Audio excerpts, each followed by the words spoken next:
James, what do you got going on? You doing some big league renovation over there or what? Yeah, a little bathroom renovation, a little HGTV at the Rapien household going on right now. But by the way, what's wrong with Will Smith? Nothing's wrong with Will Smith. Don't do that. I didn't say there was anything. I just said you didn't Uh, cover it up. I didn't badmouth the guy. I no, mean, look, no. we're all in favor in walking up on international televisions and smacking some guy across the face. That's all cool. Yeah. Well, outside of that moment, Yes, Will outside, Smith I've really enjoyed has it. been You the know, man. and look, I know that people inside of football stay as far away from that whole movie that he was in about concussions and about the CTE thing and all that kind of thing. But that was a fantastic movie. He's done a lot of other stuff that's great. Casey, can you turn up my headset a little bit? You had asked that earlier. Please, thank you. All right, James, I want to ask you first of all, Zach Taylor yesterday comes out and, I mean, makes no bones about it. Joe Mixon, if he's healthy, clears concussion protocol, he is my guy. Were you surprised by that? Nope, not one bit.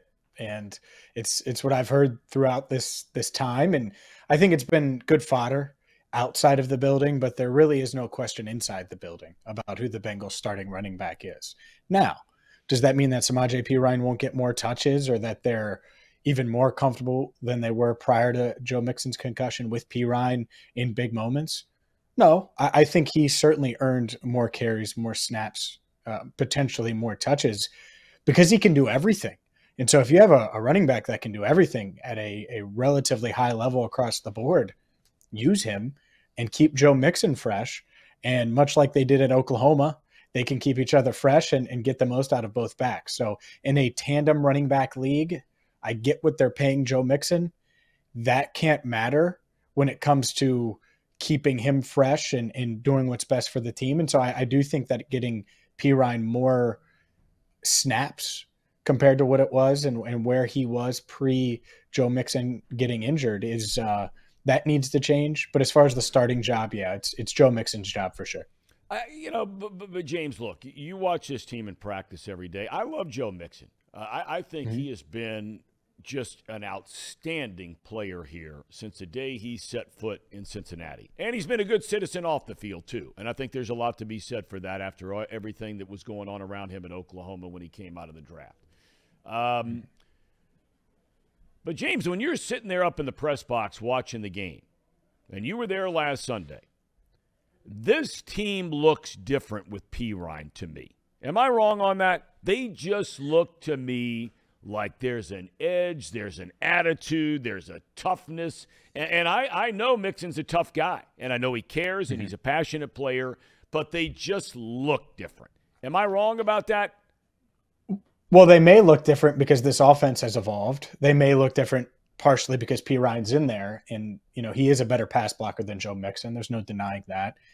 So we'll see. It's going to be an interesting test on Sunday because they're certainly going to play Mixon. And can this offense continue to hum with Joe Mixon as it has with Samaje Perine? Zach Taylor won't hesitate to remind you that Mixon had 5 touchdowns the last time we saw him play a full game. And I get that, and he is capable of that. But his floor has to be higher. I think that's the thing with Samaje Perine is his bad is still solid. He might not have the ceiling that Mixon has or the upside of breaking one for 52 yards downfield. Or 30 yards for that matter. But he's going to get you 9. And that's what this offense needs. So I get that. He's been a really good piece that has kept the offense moving downfield. And yet I think Mixon is capable of that as well. And I'm curious to see how he plays, how he looks, given what we've seen from Pirine over the past couple of weeks. Is he fully cleared at this point? Did I miss that? I had not seen where he's fully cleared to play this Sunday. Has that been decided on yet? It hasn't, but Zach essentially said that yesterday. He had to get through a full contact practice, which practice in full, and he practiced in full yesterday. So I think all signs point to, unless there's something unforeseen, point to him starting on Sunday against the Cleveland Browns. What about other injuries? Anything to be concerned about? Someone pointed out on Twitter that Joe Burrow sounded like he had a cold. Lord knows everybody and his brother right now has something going on. Is he all right? Everybody else all right? Did sound like he had a cold. I think he's fine, right? And he had just come inside from the walkthrough, so who knows if that was part of it too.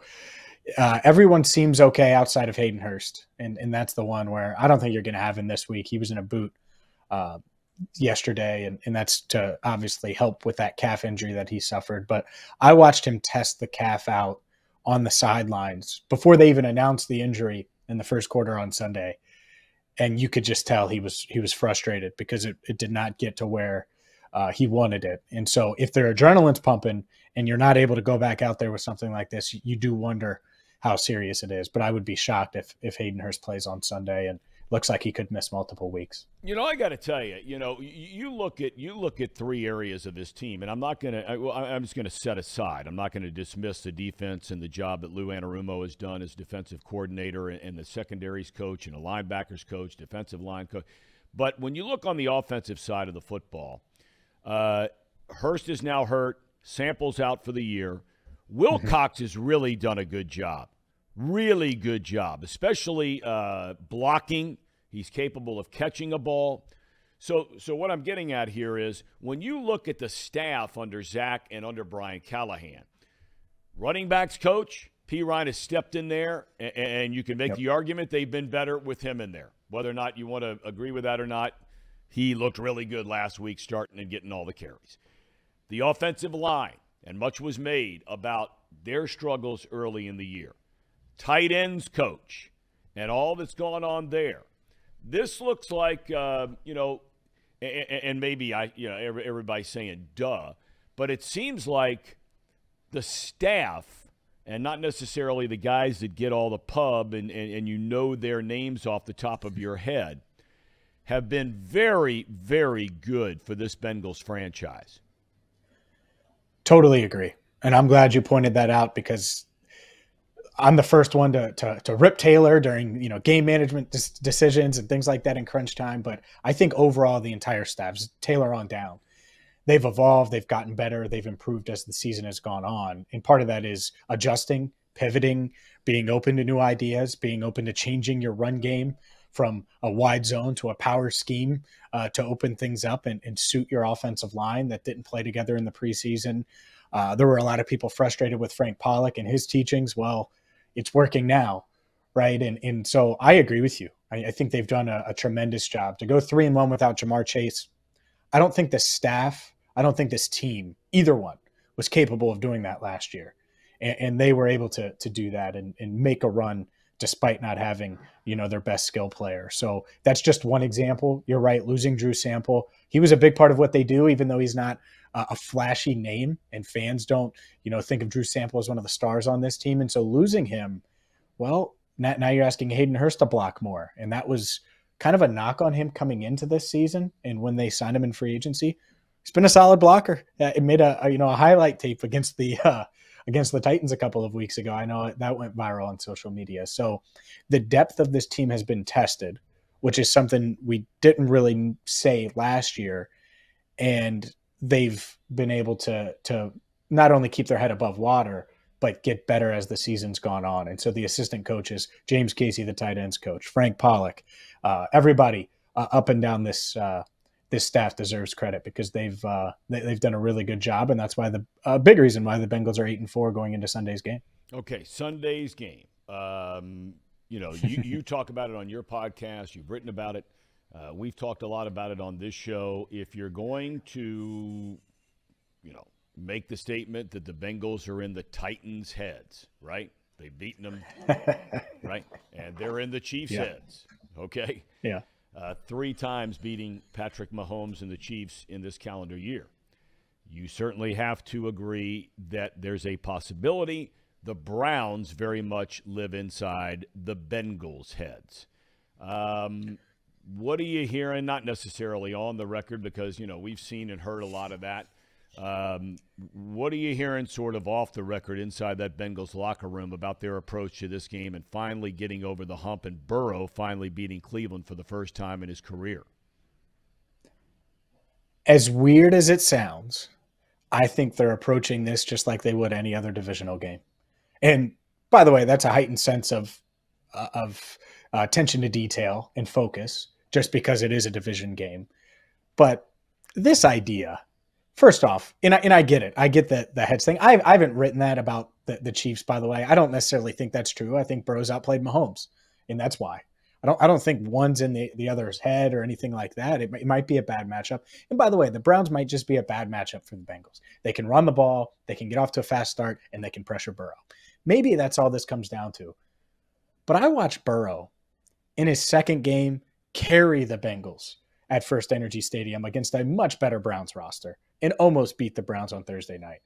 And then like 5 weeks later, he should have led the Bengals past the Browns, but that bad defense for the Bengals could not stop Donovan Peoples-Jones and Baker Mayfield. What a dynamic duo.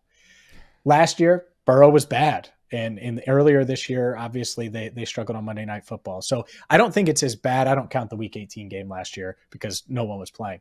I don't think it's as bad as it feels. But I said all that to say, yeah, it's still 5 straight. And now with the Bengals potentially making a push for the 1 seed, you can't lose to the Browns again. You can't lose at home to a team that has a quarterback that last week couldn't hit the side of a barn with the ball, 12 of 22, and it wasn't that pretty. It was much, much uglier for Deshaun Watson. So this Bengals defense should be able to stop the run. We saw it a few weeks ago with Derrick Henry. They were able to do that at Tennessee. Got to do it again this week against the Browns. Got to find a way to get a win because, 0-5 in your last 5 against Cleveland can't happen, especially now when you certainly have the better roster, have the better team, and have the better quarterback. We had Brian Billick on. We have him on each and every week to talk about, sort of big picture topics around the NFL. And there was a time he was considered one of the great offensive minds in all of football as offensive coordinator with the Minnesota Vikings and went on to win a Super Bowl, of course, as head coach of the Ravens. And I had asked him about Deshaun Watson, and he had gone, 700 days almost since he had played in an NFL game. He did not look good last week at all against Houston. They did not score an offensive touchdown, but they won the game. Are the Bengals expecting a little bit better version, a much better version? Any idea at all? I mean, I know they don't have a crystal ball down there, but what to expect out of Watson in this matchup? For sure. I think they're expecting 2020 Deshaun Watson. And if he doesn't show up, then you feel better. And that's what they should expect. They should expect to get Watson's best. And I do expect him to bounce back a bit. I mean, that was he was awful. Yeah. I mean, he was skipping passes like you skip rocks on a pond. And that was a real throw to, Kareem Hunt. I know he skipped one and a couple of others. And Zach Taylor pointed this out on Wednesday, how talented this offense is. And they are. Nick Chubb and Kareem Hunt, best running back duo. As great as Mixon and Pirine are, right, as a duo potentially, Chubb and Hunt are just on another level. And so you put those two guys alone around Watson. You have a guy like Amari Cooper on the outside and David Njoku at tight end.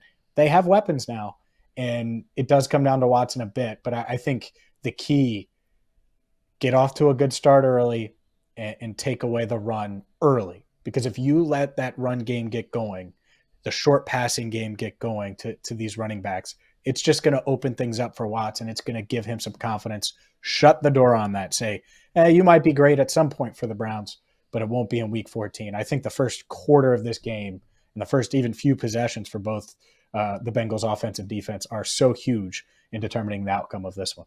All right, last thing, ping pong table gate down there. Oh, my goodness. Go ahead. I want to hear all about it. Our fans in the chat want to hear all about it. What's the deal on that?